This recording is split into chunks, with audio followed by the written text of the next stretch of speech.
Quão bondosa divindade, quão gloriosa humanidade, é a letra do hino que nós acabamos de cantar.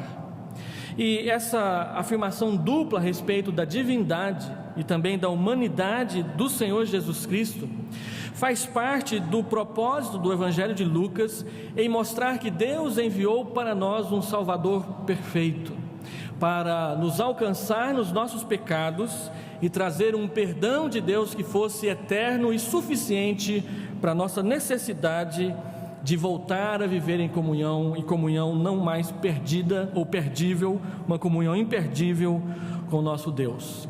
Lucas escreve o seu evangelho principalmente aos gregos, os gregos que idolatravam a perfeição do homem. Quando as pessoas visitam a Macedônia, a Grécia e os museus da Europa, e veem lá as estátuas dos homens gregos, das mulheres gregas, percebem a perfeição com as quais elas foram esculpidas. Eles diziam: o homem é perfeito. E Lucas vem até nós para dizer: não, o homem perfeito é Jesus Cristo, porque ele não traz em si, na sua natureza, na sua pessoa, as marcas e as consequências do pecado. E essa história de Lucas começa exatamente aqui, quando o anjo vem até Maria e diz que o Senhor Jesus, o Salvador de todos nós, nascerá do seu ventre. E ele então nos apresenta essa perfeita encarnação de Cristo, dizendo para nós: olha, este homem, essa criança que vai nascer é Deus, e esse Deus que vem nessa criança nos visitar é homem. E esse é o grande mistério da encarnação de Cristo. No entanto, a pergunta que nós precisamos fazer nesse período de Natal é: como será, como foi o seu nascimento? Lucas mostra isso para nós em 3 afirmações simples aqui no texto, que nós precisamos guardar no nosso coração. A primeira delas, versículo 26 a verso 31, ele diz que Cristo nascerá de uma virgem, cumprindo uma promessa do Antigo Testamento. Deus envia o seu anjo, o anjo Gabriel, o mesmo que já havia vindo visitar Daniel para poder anunciar a palavra de Deus. A mensagem que ele traz é a uma virgem, uma moça, uma menina desposada com um certo descendente de Davi, cujo nome era José. A parte das discussões que existem a respeito de José, olhando com simplicidade nas Escrituras, não há nada na Bíblia que diz que ele era um homem velho, idoso e casado com Maria pela segunda vez. Os apócrifos dizem que ele foi até sorteado para ser o esposo dela por ser um homem virtuoso. Todavia, a narrativa simples de Lucas, que fez uma grande pesquisa a respeito da vida de Jesus, é que era apenas um homem, descendente de Davi, e provavelmente um jovem, assim também como Maria. A palavra do anjo a Maria é um dos textos de maior discussão entre nós e o catolicismo romano, quando ele diz: alegra-te muito favorecida. Observem que a expressão está na voz passiva. Maria, ela é alvo do favor de Deus, ela é alguém que recebeu muito favor. Portanto, ela não é aquela que é cheia de graça, mas é aquela que é receptora da graça de Deus. E essa observação é importante porque ela mostra que toda a graça que Maria pode ter no seu coração e na sua vida, ela tem uma origem muito clara e muito definida: o amor, a bondade do nosso Deus. Maria se vê, como todos nós nos vemos, uma mulher pecadora. Quando ela canta logo depois dessa visita do anjo, ela chama Deus de meu Salvador, e só pode chamar Deus de Salvador quem tem convicção de seu pecado. E o anjo então diz: você é muito favorecida, e tenha então no seu coração alegria e não temor por receber a visitação de Deus. E qual é a mensagem? Ela conceberá, ainda virgem, Cristo, que é o nosso Salvador. E ele então diz: o seu nome será Jesus, que significa Deus é salvação, Deus é Salvador. No texto que nós lemos em Mateus capítulo 1, verso 20 e 21, o anúncio do nascimento de Jesus já diz claramente: ele nascerá porque salvará o seu povo dos seus pecados. Nós nunca podemos esquecer no Natal que o nascimento que nós comemoramos de Jesus precisa ser sempre interpretado à sombra da cruz. Cristo nasce à sombra da cruz, ele nasce com um propósito, e o propósito é trazer perdão de Deus para as pessoas. Segunda mensagem de Lucas aqui, verso 32 e 33, é que este que nascerá de Maria é o rei, ele vem para assumir o trono de Davi, e o anjo, em 4 frases, ele diz exatamente quem será Jesus.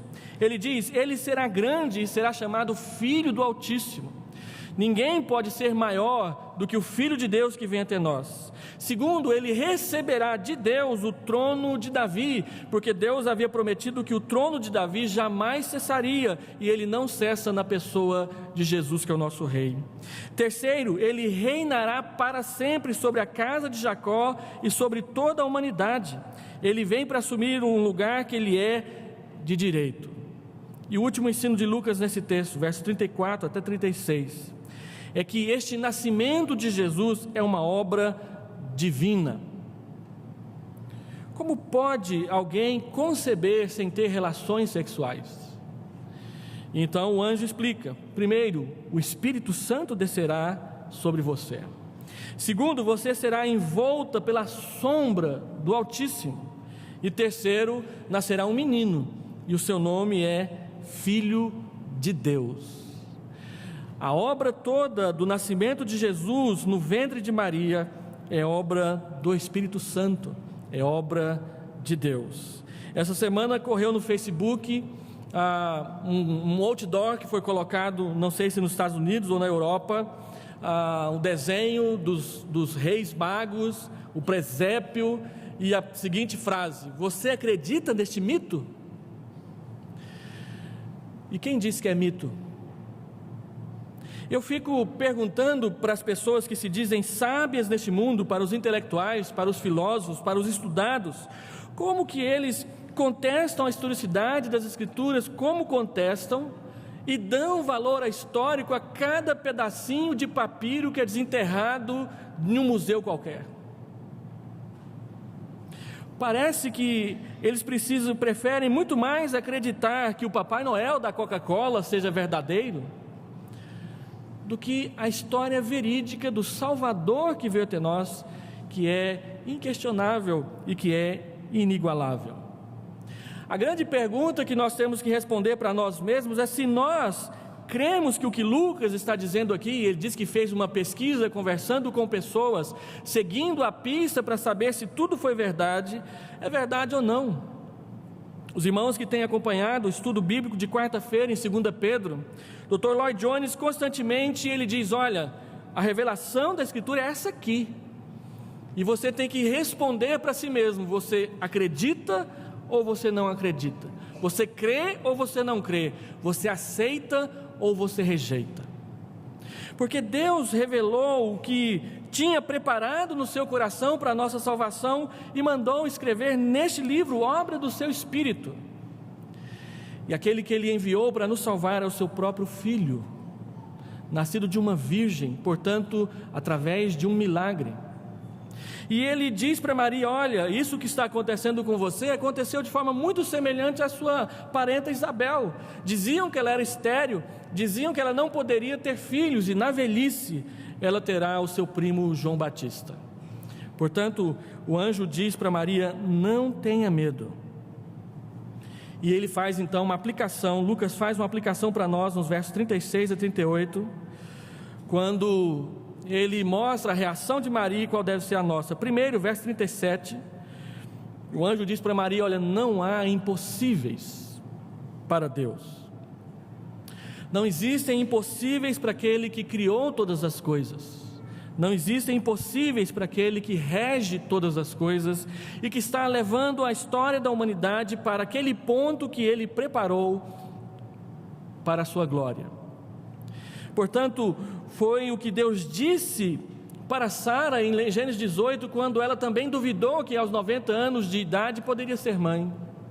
Ela riu da promessa de Deus de que ela seria mãe, e ali de trás da tenda, no seu coração, ela conversava consigo mesmo: como é possível uma mulher da minha idade ser mãe?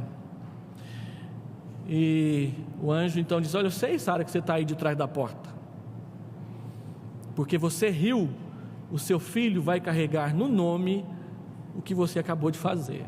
E o nome dele foi Isaque, que é sorriso. E agora Maria não ri igual Sara, porque ela é uma jovem, uma menina, talvez no máximo com 16 anos de idade.